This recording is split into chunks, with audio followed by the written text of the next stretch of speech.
Thank you. Before I start, would all veterans please stand if you're capable? Any veteran, please stand.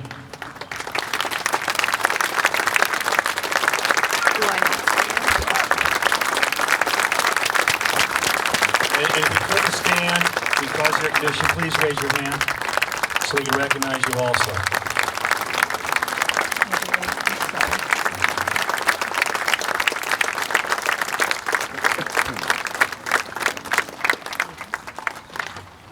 I probably won't get emotional this year.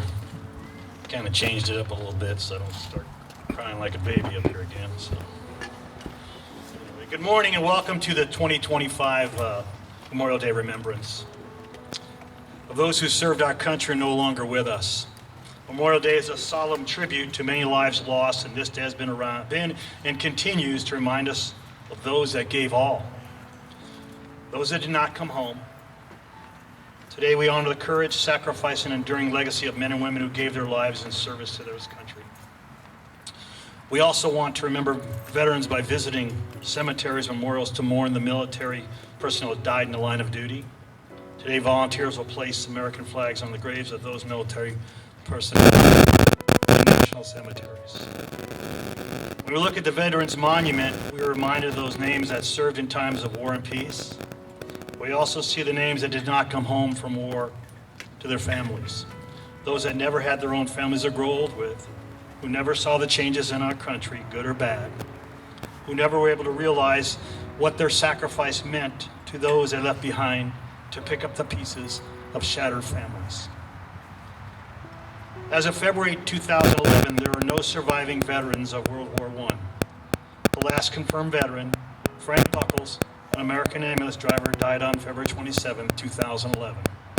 Each day, more and more veterans die. The number of World War II veterans in 2025 is estimated at around 61,256. U.S. World War II veterans are still alive. There are still over 1 million Korean War veterans. Projections that these numbers will fall below 150,000 by 2030.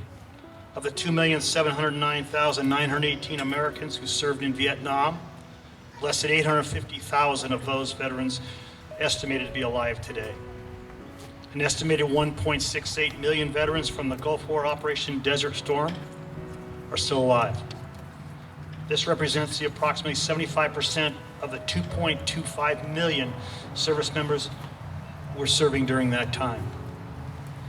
Memorial Day has continued to recognize those who died in war, served our country, and the number of those to be remembered will become larger and a larger number. My father served in World War II. My brother Christopher served in the Marine Corps, and I served in the United States Navy.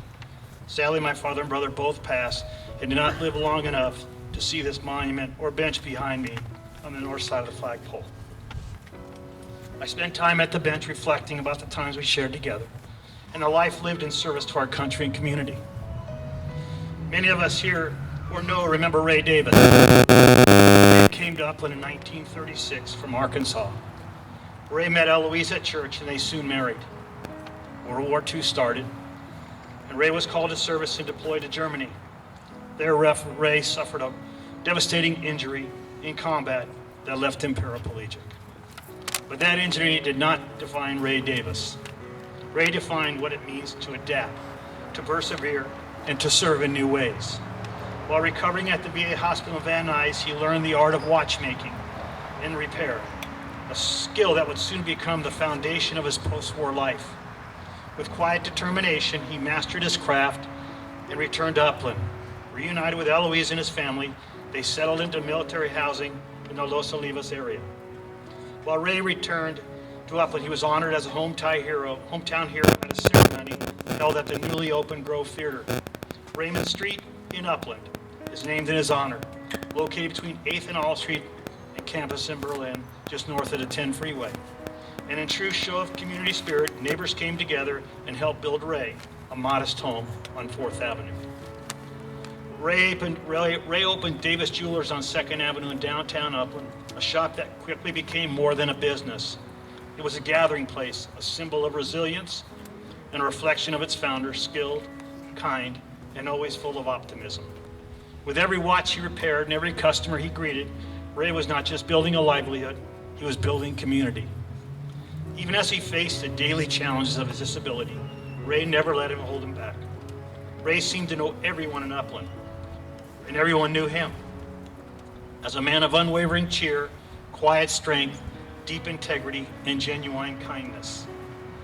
Raymond Jesse Davis passed away in 1980, but his legacy endures in the hearts of those who knew him, in the stories passed down through generations, and the enduring spirit of Upland itself.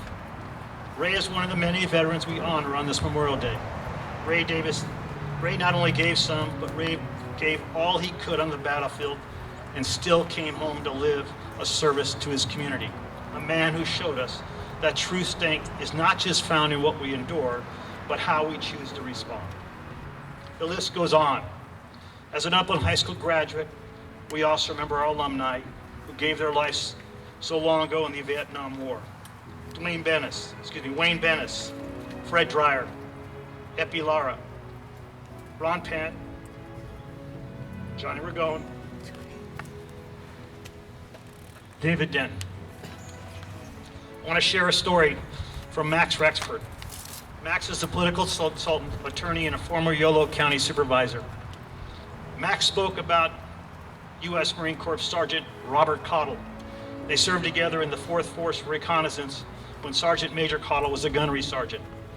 Although Sergeant Major Cottle and Max Redford were not close, Cottle was an amazing Marine who was killed in the Helmand province of Afghanistan in March 2020. In civilian life, Cottle spent 20 years as a Los Angeles police officer with 14 years as a SWAT team member. The Sergeant U.S. Marine Lance Corporal R.J. Centeni of Yorba Linda was killed by a roadside bomb while on patrol, along with Sergeant Robert Cottle. Cottle left behind his wife, an 8-month-old daughter. Don't even think about saying Happy Memorial Day to that family. They lost so much that day in 2010. Max asked, so why is the Memorial Day something we should all stop to acknowledge? The service members no longer with us, but their families are. Spouses without a partner, children without a parent, and parents without a child. It's more than just missing someone. It's about missing proms, holidays, baptisms, hugs, knowledge, and community over the lifetime of others. We all lose when a productive or heroic part of our country is lost. Veterans should pause to recognize Memorial Day, to be thankful. None of us is here because we really are all that awesome. Some part of being killed in an armored conflict is just bad luck. The IED hit the 3rd vehicle in the convoy instead of the 4th, or the enemy was simply incompetent. Those of us who have returned did so because we were simply not in the wrong place at the wrong time. We get those special moments with family and friends that others do not. We veterans all stop for and appreciate that. Sergeant Major Cottle is appropriately buried in Arlington National Cemetery, where his sacrifice should be remembered, especially on Memorial Day. It might get a little tough right now. Recently, I was given an American flag. It was a gift to our city. This American flag had been draped over the coffin of a member of our military killed in time of war. The American flag came with no mention of the branch of service, no mention of the war they lost their life in, their military rank. Not even the name was provided when this flag was given to me. I'm certain whoever this flag honored and asked that it be gifted wanted all those who died to be remembered as well. I've directed that this American flag, dedicated to those who gave the ultimate sacrifice, be raised and lowered on Memorial Day and Veteran Day until its conditions calls for it to be no longer flown. That's what's being flown today. Please take a moment today, as you leave this Memorial Day solemn remembrance, and read a few of the names on the plaques honoring those that left us, and remind yourself of the hundreds of thousands who gave the ultimate sacrifice so that you can have your freedom. Thank you. But he's still married. 4